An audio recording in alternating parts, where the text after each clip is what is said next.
say this after covering that season opener in Miami. I say it now, the series is over. Don't be fretting over the outcomes. Fret over what led to those outcomes. Good morning to you. Good Monday morning. I'm Dejan Kovacevic of DK Pittsburgh Sports. This is Daily Shot of Pirates. It comes your way bright and early every weekday.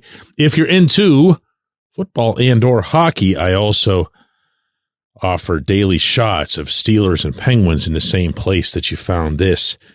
Marlins 3, Pirates 2.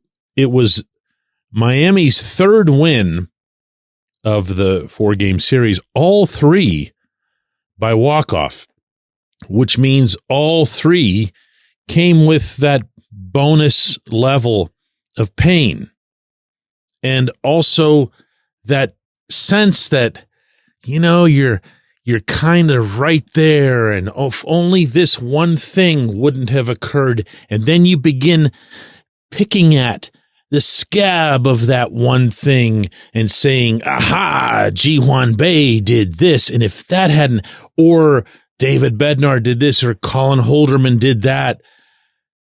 And no, that's not it. Listen to what Derek Shelton said yesterday to Greg McAfee, our reporter from DK Pittsburgh Sports down in Miami, when Greg asked, basically, what's the message to the team after a series like this? Got to keep going. I mean, it's 4 games. It's 4 games, and we've been in every game. So, like, that's the thing. I mean, you know, that's the thing. We need to keep going because we have been in games. It's not like, you know, it's been a lopsided score one way or another. But I think we knew our pitching was going to be our strength. Offensively, we got some work to do still, and we got some guys that are trying to find their footing in the early going. And that's a challenging thing early on, is like, you know, guys get a couple loafers and then they press a little bit. So we just need some balls to fall. I mean, we had a situation yesterday where Conine goes over and robs a homer, and then Stowers makes a heck of a play today. You know, we got to get those balls to fall. Yeah, no, you're not right there. Unless you consider right there to be right where the Marlins are. And that's been the thing that hit me at the beginning of this series and never changed the whole way through. Listen to me when I say this. I don't do a whole heck of a lot by way of predictions or forecasting or that stuff. As I say all the time, I'm a reporter. I'm not a prognosticator. But these Marlins are built in such a way that they're going to end up in the basement.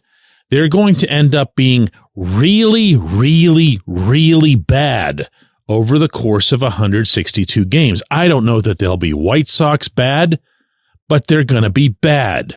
And that team that the Marlins just took 3 out of 4 from, even if that team, the Pirates, had flipped that script, if they had taken 3 out of the 4 and played the same way that they actually did, the nightmare would persist.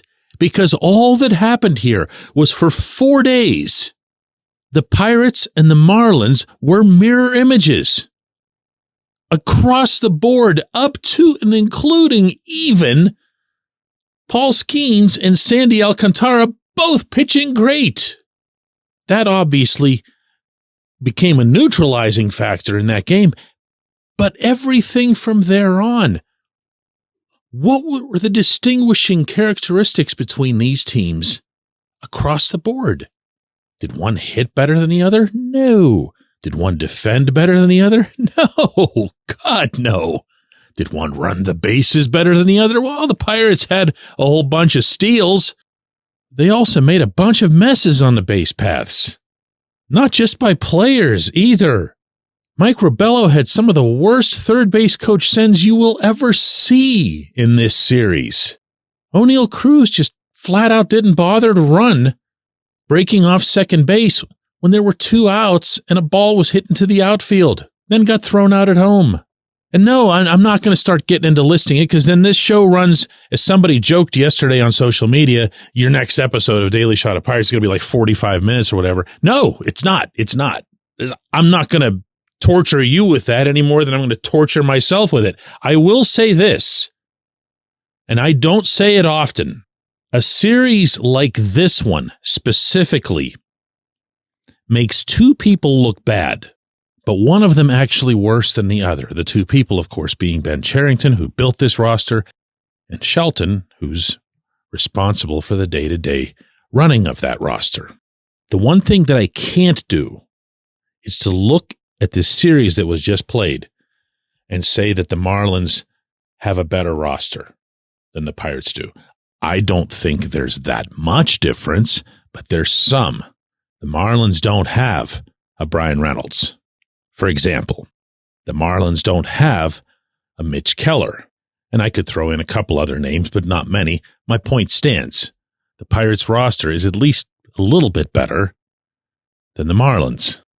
But when you see what actually took place, when you see the performance, and when you see how it just, it goes almost across the board. I don't want to include everybody in it. I thought Reynolds, for example, acquitted himself well. I thought Jack Sawinski continued to show some strong characteristics from his spring. He also had the one really big misjudgment in right field that cost the Pirates a critical run. But when you see so many different players making so many different types of mistakes, that's something that points squarely to the manager. And if you listen to this program a lot, I'm going to repeat this, I don't do that a lot. I will criticize the manager. I won't isolate him. I won't elevate the criticism above that of the GM. I think they both need to be gone. I've been saying for months that they needed to be gone. The question now is how much longer until there's a change at manager. Remember, if you're the GM and you've already gone public saying that you're essentially tethered together or accountable together was the exact wording, then you're not rolling that guy under a bus very comfortably, if at all. And you're certainly not doing it without having to answer for that specific remark, which is to say that someone like me would ask, Ben, if you were accountable together and you just fired him, why are you still here? But I also know that not even under Bob Nutting can something like this weekend persist. Because if it does, these won't be close losses. These won't be the one thing that Shelton seemed to be clinging to yesterday in Miami. They're about to start facing some really, really good teams. This was the last bad one they're going to see for a while. Here come the Rays tonight in Tampa. Here come the Yankees to Pittsburgh, with Skeens, by the way, not being lined up to pitch in that series. Here come the Cardinals after that. You get the idea. When we come back, J1Q. It's Gun Storage Check Week. Help prevent unwanted access to your firearms. No one wants their unsecured gun to be used in an accident, a suicide, or a crime. Use lockboxes, safes, and locks to secure your firearms.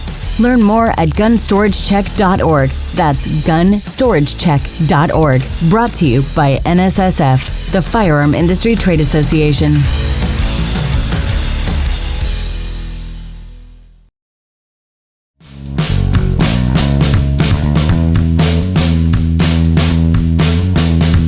Today's J1Q comes from East Scaife, who says, DK, after watching the Pirates blow these games, walk-off fashion, it's really easy to blame the bullpen, recency bias and all, but the number of breakdowns in fundamental baseball leading up to those walk-offs is infuriating. And the Pirates just got out of spring training where this stuff should have been covered ad nauseum. This lack of fundamentals has been a hallmark of this team under the Ben Cherington, Derek Shelton regime. At what point is enough enough? You know, one of the things that comes about anytime anybody's favorite baseball team messes up in the field, because it's common for fans to think that their team sucks at fundamentals. That's just been true since the beginning of time, and only their team, incidentally, sucks at fundamentals. the truth, of course, is somewhere in between. The truth can be found in data, especially now that there's all kinds of additional advanced analytics related specifically to defense, even to base running and to other areas that we would consider to be, fundamental execution type of things.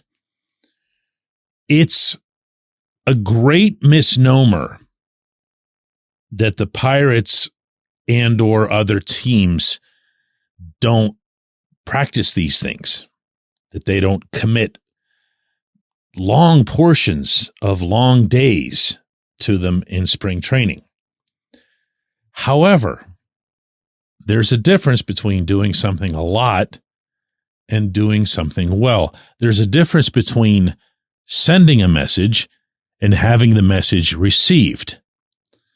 The best instruction, and this applies not just to sports but to life, is the instruction that makes it into your head in a way that it really, really resonates, that it really finds a permanent home, that it becomes, for you as a result of that instruction, something of a reflex. Sure, there's repetition involved. Sure, there's video work and other ways, techniques of teaching.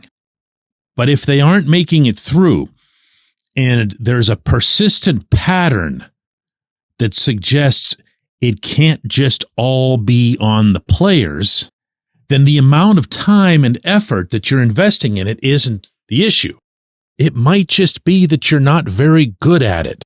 There was a video I ran into, and I'm going to do a terrible job of describing this for you. It was just one of those things, when you're flipping through social media, you just see different videos and stuff. And because I'm a sports guy, I run into more sports videos than anything else. And one of them was something from, 20, 30 years ago, I think. And it was a coach who was with the Padres teaching someone how to play first base and specifically how to catch the ball over there. Now, that sounds like the most no-brainer basic thing, right? And this was an older guy. He was doing old school stuff and using old school language. But I can tell you that this video, if you guys are aware of this, shoot me a note or something, just so I can put a link up or whatever. But this guy, by the end of this video, it's so mesmerizing that he convinced me I could play first base after a couple of days of doing this. And I definitely cannot play first base or any base past my own modest Pony League experience. But I was thinking to myself, that's really how this should be done.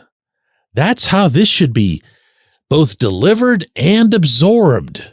Whoever was being taught this in the video, you could tell they were just so immersed. And I've seen some of this over the years in Bradenton. And when I give you some of the names of the people teaching in this way, you're not going to be surprised, because I'm going to tell you that up until just a few years ago, into his 70s, Bill Mazeroski was standing out between second and short on one of those 4 fields at Pirate City teaching transfers. The author of probably the greatest glove-to-hand transfer in the history of baseball was standing out there next to a white bucket of balls, sharing that wisdom directly to players in your system. Mike LaValliere, Manny Sanguillen would work with the catchers. Bill Verdon, Omar Moreno were working with the outfielders. Not as figureheads, not just to put on the uniform. They were working. They were doing real work. And it wasn't stuffing their head full of facts and figures and other math. It was, here's how I stepped into my throws to hit the cutoff man. I'm here to tell you that in the Charrington era, these folks have almost entirely disappeared from that particular landscape, meaning in Bradenton. I understood it at the beginning and reported as such that COVID was a terrific reason to not have a whole bunch of extra bodies around, especially if they were older. But COVID came and went, and they never really returned. Now, some of them got older. A couple of them, most unfortunately, passed. But there are others. There are a lot of others. For all the failings of this franchise in this century, the PNC Park era. It's been curiously blessed with some really, really good defenders.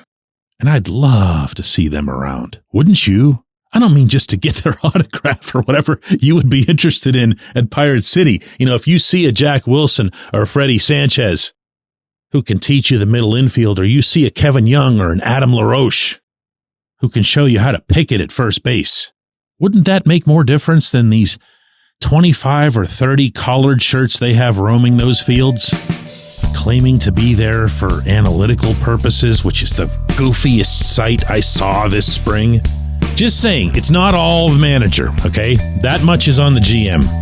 I appreciate the question. I appreciate everybody listening to Daily Shot of Pirates. We're going to do another one of these tomorrow.